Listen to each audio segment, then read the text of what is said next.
Buenos días, señoras y señores. Es un gran placer estar aquí con ustedes hoy para celebrar el 10º aniversario del establecimiento de la Unidad del Presupuesto Nacional de Uruguay. Lamento que mi español no sea lo suficientemente bueno como para poder hacer mi presentación hoy en el idioma. Sin embargo, antes de hacer mi presentación en inglés, quiero decir que me ha impresionado lo que he aprendido sobre las reformas presupuestarias y de planificación que Uruguay ha realizado en la última década y más. La oportunidad de aprender más sobre estas reformas me hace particularmente agradecida por la oportunidad de estar aquí hoy. Me gustaría agradecer a la Unidad y a su director, Michael Borchardt, por invitarme a participar. Estoy muy agradecido con el Banco Interamericano de Desarrollo por facilitar mi visita. Mi gratitud en particular al director del país, el señor Morgan Doyle. So, I have been very interested to hear both the introductory speeches and in particular the film that was shown to us earlier today, because we've seen a number of themes that have been echoed by many of the presenters. The most central one being the missing link that Michael has just emphasized, and that is the need to build management and budgeting by results. So what I want to talk about today is some of the things which are important to make budgeting for results work, to make it a reality. And I want to talk about international experience, obviously not specifically about Uruguay, because there has by now been a wealth of international experience. Many countries have implemented performance budgeting systems of one sort or another. Some of those systems have worked to achieve the objectives of performance budgeting. Unfortunately, a number of other systems have not worked. And what's become very clear is that in order to have budgeting by results, it's not sufficient to just introduce the formal systems, to have programs, indicators, these sorts of things. A great deal more is required to actually make these systems work and to achieve their objectives. So we should start, of course, by reminding ourselves what performance budgeting is trying to achieve. As we all know, what we're trying to do is to create a meaningful link between budgeting and results. And we're trying to do this for two main reasons. The first, of course, is to improve expenditure prioritization, by which we mean to improve our capacity to allocate resources where they are going to achieve the best results for citizens, and commensurately away from those areas where we're spending a lot of money but not delivering much for our people.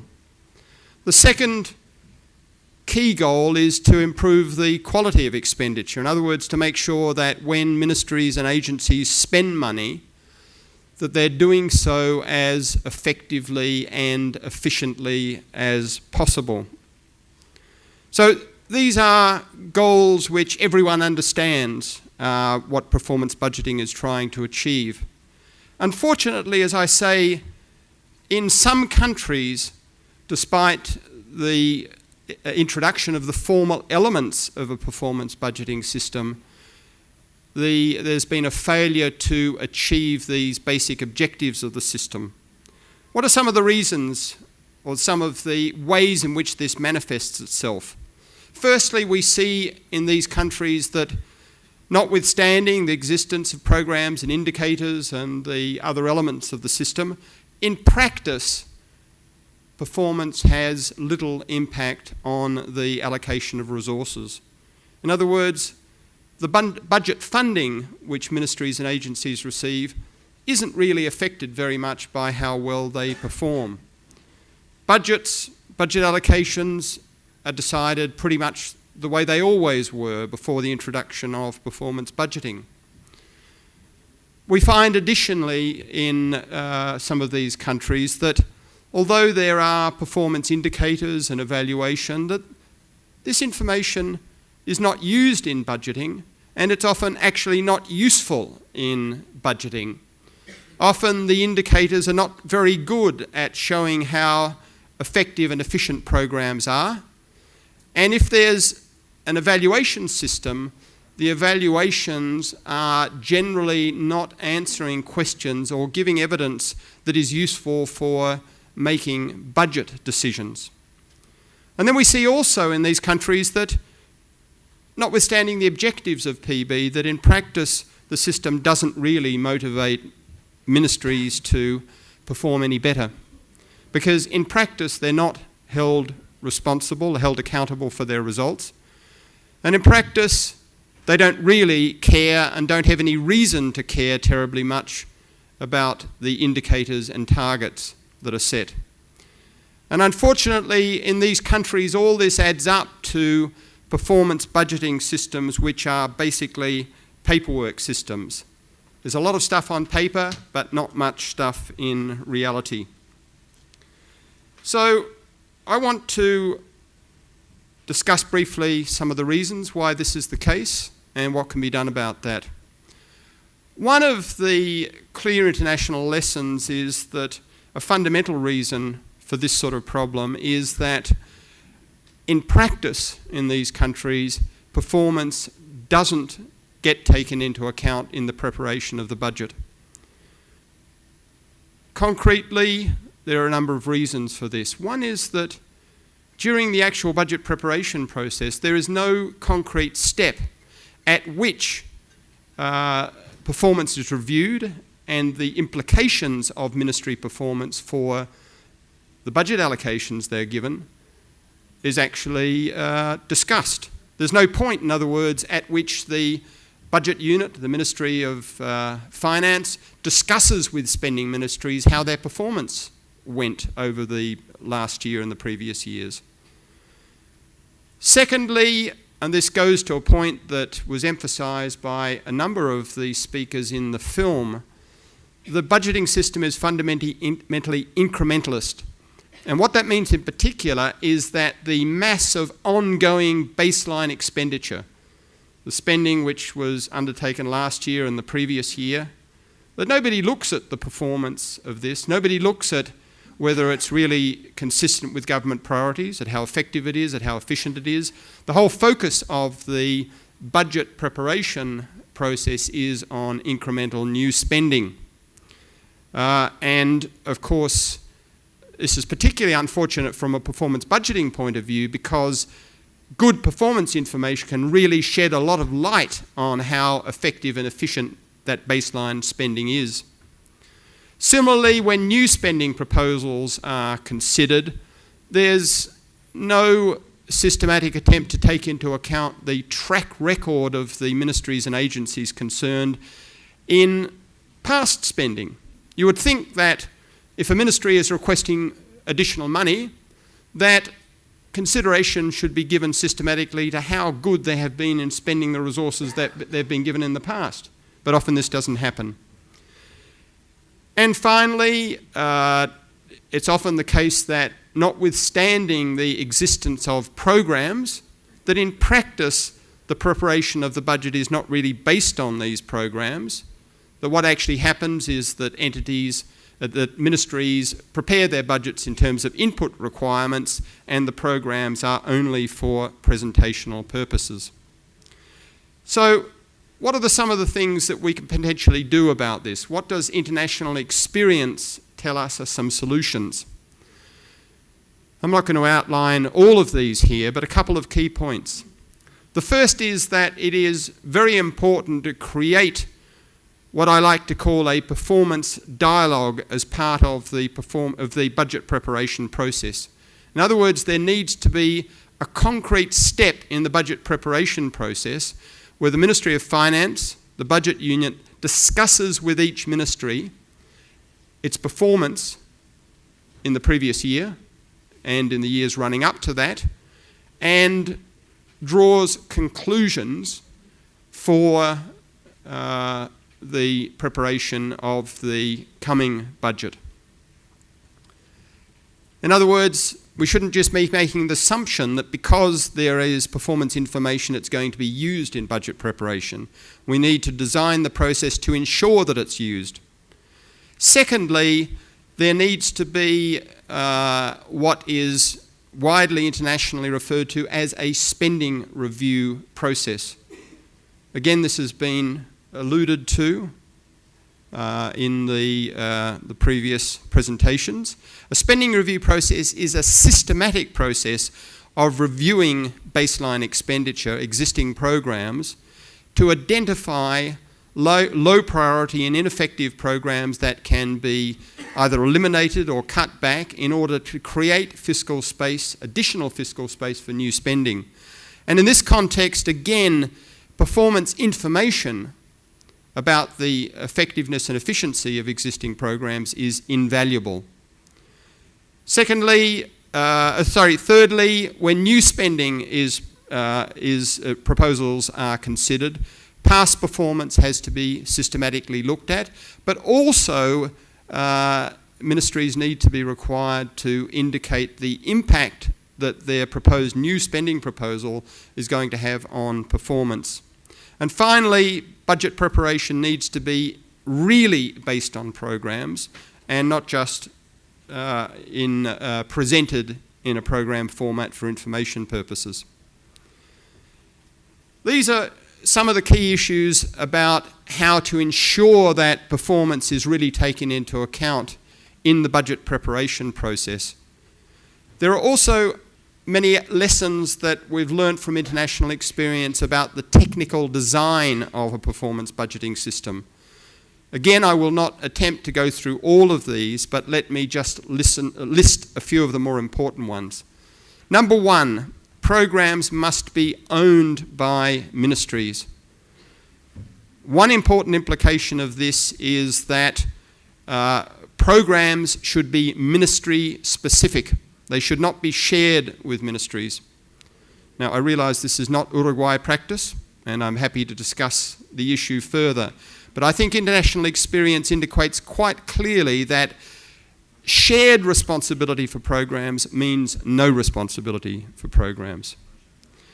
Secondly, programs need to be performance-based. And that means concretely they have to be groups of outputs, that is services delivered to external clients, based on common outcomes, on results we're trying to achieve for the community. And they should not in particular be based on bureaucratic activities. Programs also must be sufficiently distinct. You don't want to have just one or two giant programs for a ministry. It's inappropriate, for example, in the Environment Ministry to have just one or two large programs. There should be a distinct program for nature conservation and for pollution control efforts, because these are quite distinct areas. And finally, it's very important that performance budgeting is integrated with strategic planning, which means, amongst other things, that ministry strategic plans should be structured around the same programs that are used in the budget. The performance indicators which are used in the program budget should also be used in the ministry strategic plans. They won't be the only indicators in the strategic plan, because the strategic plan will always include a lot of material about internal strategies of ministries, which isn't appropriate in the program budget. But you don't want to see a situation where there's no overlap between the program performance indicators and those in the strategic plans. And finally, there needs to be an integrated cycle of planning and budgeting. The two things need to be prepared and revised together. Performance information to make all of this work has to be relevant. The right sorts of performance indicators are necessary. Indicators which are useful for budget decision making, which show performance in the way that it matters to citizens. And in addition, we have to be aware of the limitations of performance indicators themselves and of the importance of a strong evaluation system which, amongst other things, can support budget decision making. What types of indicators? Again, international experience tells us that it's outcome and output indicators which are overwhelmingly the most important for budgeting purposes, and not a range of activity and internal support indicators. I want to conclude my presentation by saying something about one specific issue which often arises in the context of performance budgeting, and that is, what about the role of costing? What about the role of costing of outputs, of unit costs in linking funding to results? One view on this is that a particularly powerful tool for linking performance and funding is unit costs, because if we know the unit cost of a service we're delivering to the community, we can multiply that by the quantity of outputs we plan to deliver, and that will tell us the required budget. For example, we can budget for schools by knowing the cost per student year and the number of students, and multiplying the two in order to estimate school funding requirements. There's a lot of international experience that indicates that this principle can work well in some areas. It's used for school funding, it's used for university funding in many countries. In a more complex variety, it's often used for public hospital funding. However, international experience indicates very clearly that it does not work right across government. There are many government outputs which cannot be budgeted for based on unit costs. It's impossible to budget for the police force by using the unit cost of criminal investigations. There is no standard unit cost for a murder investigation. Some of them don't cost much, some of them cost a great deal at all, and there's no meaningful average that can be used for budget purposes. So what international experience indicates in this area is that unit costs are a very valuable tool for linking performance and results, but only in some areas. And even then, this is quite a technical reform which is quite demanding of accounting and other technical resources. I fear that I've already overstayed my time, and I'm conscious that I should leave at least 5 or 10 minutes for my colleague John, or he may never speak to me again. So I would like to thank you all once again for your attention, and once again to thank the Unidad, the Presupuesto, for their very kind invitation to be here today. Thank you.